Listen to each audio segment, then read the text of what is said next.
Okay, this video provides a review of the simultaneous equations, which you've already done on a couple of occasions this year. It's really important, which is why we're going over it again, because it's in both the general maths and maths methods courses next year. So firstly, we're going to look at the substitution method. Before we even get started, remember that when we're solving simultaneous equations, we're finding the point of intersection. So if I have two straight lines, solving these two simultaneously means I'm finding that point of intersection. So that would be the point x, y. So at that point of intersection, both lines have the same xy value. So if you keep that back in the back of your head for when we're doing this, it kind of helps understand what we're doing. So for the substitution method, our learning goal is to solve algebraic simultaneous equations using the substitution method. And we know to use the substitution method when we have a variable on its own. So you can see that x out the front on its own. We sometimes might need to rearrange an equation to get that variable on its own, but it is sitting out the front on its own. So what it means is, because we know that when our two lines intersect, the x and y values are the same, it means I can substitute this x value in my second equation with the 3 minus 2y, because the x's are the same. So I label my two equations, equation 1 and equation 2, and I'm going to substitute my equation 1 into my equation 2. Okay, so I've got two lots of x, but my x is the 3 take 2y from equation 1. Okay, then I've got plus y equals 9. I now expand my brackets. 2 times 3 is 6. 2 times negative 2y is minus 4y, plus y equals 9. So now I have 6, negative 4y plus y is negative 3y equals 9. I need to get to that y. I need to find out what y is. So I'm going to get rid of the 6. It's a positive 6, so I'm going to take it away from both sides. So now it's gone. So I'm left with negative 3y equals 9 take 6 is 3. I now need to get rid of that negative 3. Y is being multiplied by it, so I do the opposite and I divide both sides by negative 3. Okay, so that negative 3 there is gone. So now I have y equals 3 divided by negative 3 is negative 1. So to find what my x is, I'm going to substitute this y value into my equation 1, because that'll give me what x is. So I go sub y equals negative 1 into equation 1.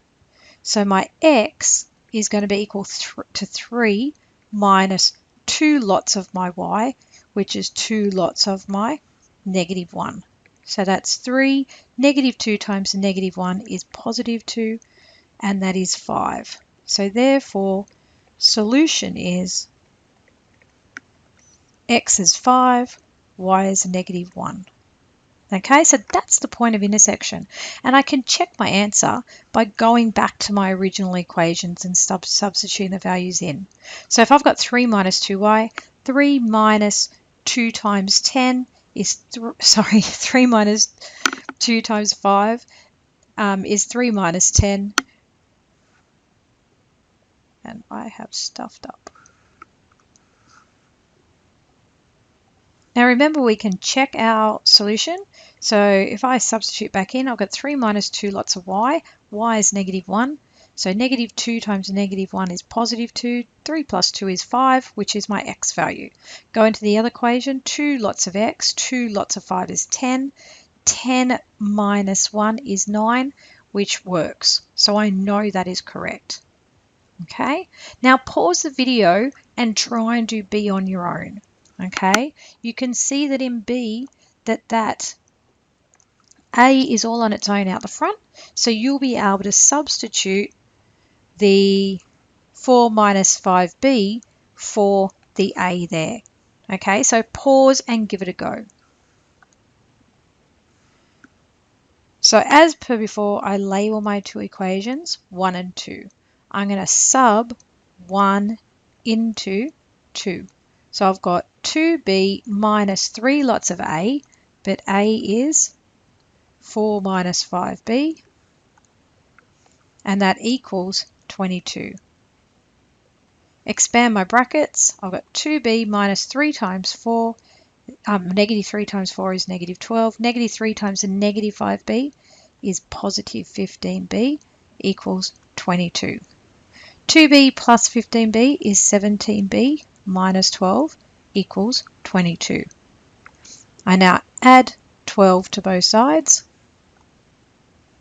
So I have 17b equals 22 plus 12 is 34. b is being multiplied by 17, so I divide by 17 to get rid of it. So I have b equals 34 divided by 17 is 2. I now substitute b equals 2 into equation 1.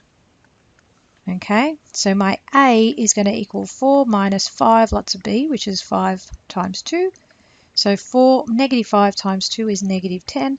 4 take 10 is negative 6. So therefore solution is negative 6, 2, or you could write a equals negative 6, b equals 2. Okay, we normally would write our coordinates in alphabetical order though.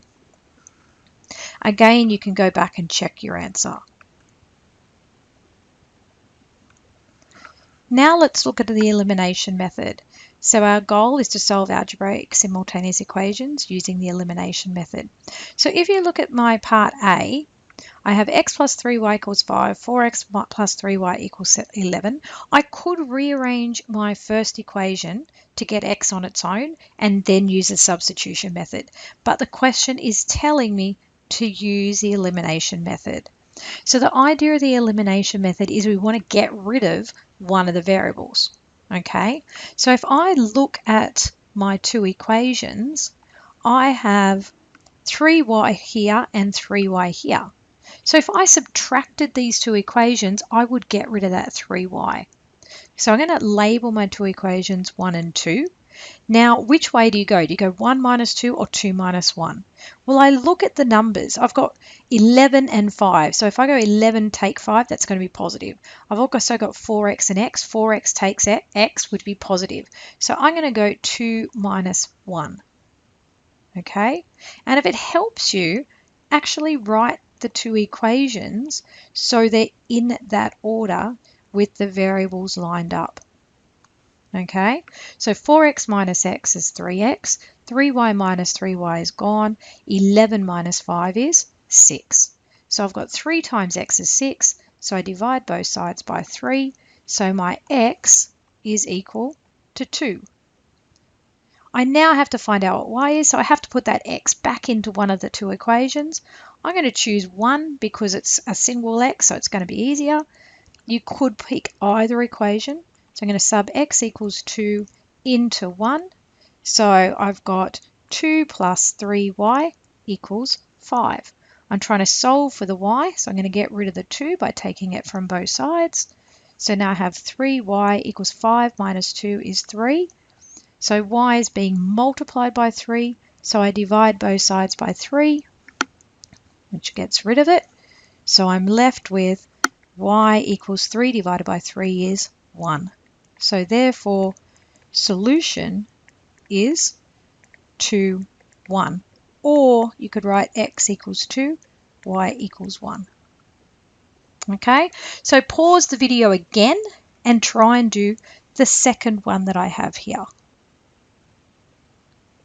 Okay, if you look at the second one, some of you I'm sure haven't paused, you're just trying to look at it anyway. I have positive 5y and I have negative 5y.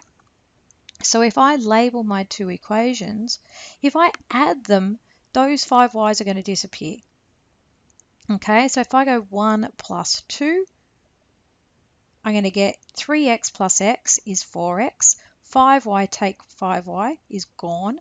Negative 3 plus 19 is going to be 16. So I've got 4x equals 16. I have to divide both sides by 4, so the 4's cancel. So now I've got x equals 16 divided by 4 is 4. I now have to find my y, so I'm going to substitute it into one of my two equations. I'm going to go for equation 2 because that has a single x on its own, so it's going to be a little bit easier. Again, it doesn't matter which one you choose. So sub x equals 4 into equation 2. So my x is 4 minus 5y equals 19. I now take the 4 from both sides. So I have negative 5y equals 19 minus 4 is 15. I now divide both sides by negative 5. So y is 15 divided by negative 5 is negative 3. So therefore, solution is 4, negative 3.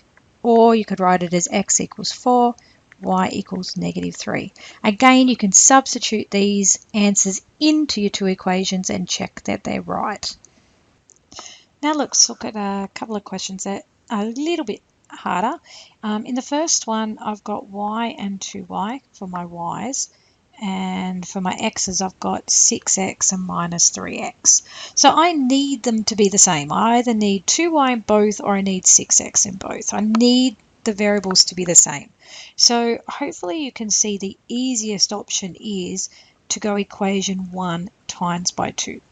Because if we multiply everything in equation 1 by 2, I get y times 2 is 2y, 6x times 2 is 12x, and 9 times 2 is 18.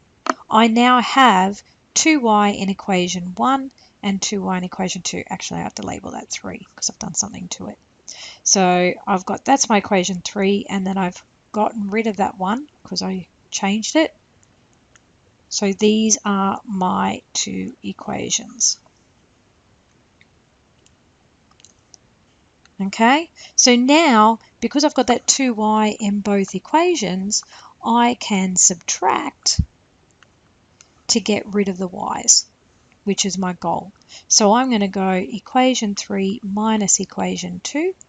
So 2y minus 2y is gone. 2y minus 2y is gone. 12x take negative 3x is 12x plus 3x. So that's 15x. And then I've got 18 minus 3 is 15. I then have to divide both sides by 15, so I've got x equals 1. Now to find y, I'm going to go back to my original equation, which was equation 1. I'm going to sub x equals 1 into 1. I might get rid of that cross so you can see it better. So I've got y plus 6 lots of x, which is 6 lots of 1, equals 9. Y plus 6 times 1 is 6 equals 9. I then have to take that 6 from both sides. So I have y equals 9 minus 6 is 3. So therefore, solution is x is 1, y is 3. And again, you can substitute into your original equations to check them. Now let's look at the next one. I've got 3x and 2x, or I have 2y and 5y. I'm going to just multiply both equations here, okay? Looking at my x's, I could make them both 6x, because that's the lowest common multiple. Looking at my y's, I could make them both 10y, because 10 is my lowest common multiple of 2 and 5, okay? I'm going to go with the 6x. So I'm going to go equation 1 times by 2 because I need it to be 6x. 3x times 2 is 6x. 2y times 2 is 4y equals 18 times 2 is 36. That's now my equation 3. My equation 2 I'm going to have to times by 3. So 2x times 3 is my 6x. 5y times 3 is plus 15y equals 1 times 3 is 3. That's my equation 4. So I now have 6x in both equations. So now I can subtract my two equations, 3 minus 4, and I'll get rid of my x's. So 6x minus 6x is gone. 4y take 15y is negative 11y. 36 minus 3 is 33. I then divide both sides by negative 11 to get rid of that. So I have y equals 33 divided by negative 11 is negative 3. I now have to find my x. I'm going to substitute it back. Oh, let's substitute it into equation 1 because there's only two y's there, so it's a bit easier. So sub y equals negative 3 into 1. So I get 3x plus 2 lots of negative 3 equals 18. Okay, 3x, 2 times the negative 3 is negative 6 equals 18. I now have to get rid of that minus 6. So I'm going to add 6 to both sides. So it's now gone. And I'm left with 3x equals 18 plus 6 is 24. I now have to get rid of that 3. So I divide by 3 on both sides. So my x is equal 24 divided by 3 is 8. So therefore, solution is my x is 8 and my y is negative 3. Again, you can substitute into your original equations and check. So you might now want to complete that first page of the worksheet, which is just standard questions, before watching the problem solving video.